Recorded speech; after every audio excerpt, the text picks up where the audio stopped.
in March of 2013 upon the departure of our former chief, Sonny Gonzalez. Michael was so excited when our city council chose him for the position. He was absolutely beside himself. After serving in the armed forces in Vietnam, Michael spent the remainder of his career in law enforcement. While he had been a police chief before, something about Elmendorf drew him in. He quickly proved himself to be a people person.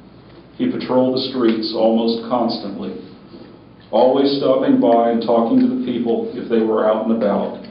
His smile and his laugh permeated this community. He eventually moved into the city limits of Elmendorf to be closer to the city he loved and to be nearby should an emergency arise.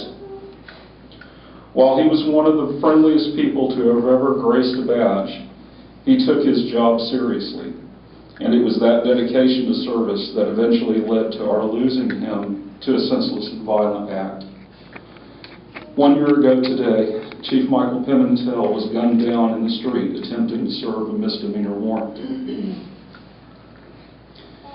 It was a day I will never forget. For the first time in about 10 years, I decided to take my family on a week-long trip to Corpus. I remember already being on the beach with my grandchildren, who are here tonight, when my daughter came running outside from the hotel with my phone. I'd left my phone in the room so it would not get accidentally damaged by water.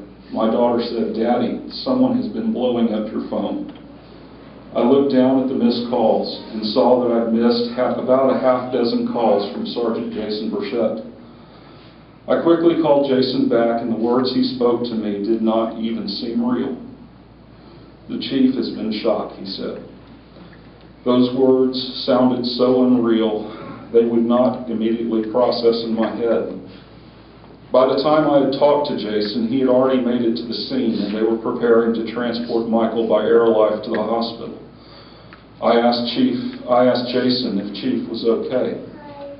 He said that it did not look good. My heart sank, and I quickly loaded our stuff and cut our vacation short and probably made the quickest trip back from Corpus I'd ever made in my life. I got the call from Jason on my ride back that Chief was gone. To this day, I have not forgotten those phone calls. I don't think I ever will. It was the darkest time of my career, and one that I hope to never experience again.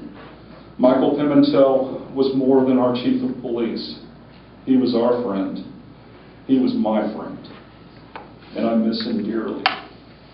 Even now, there are times when it's quiet that I think I can hear his laugh from down the hall. It's reassuring to me somehow.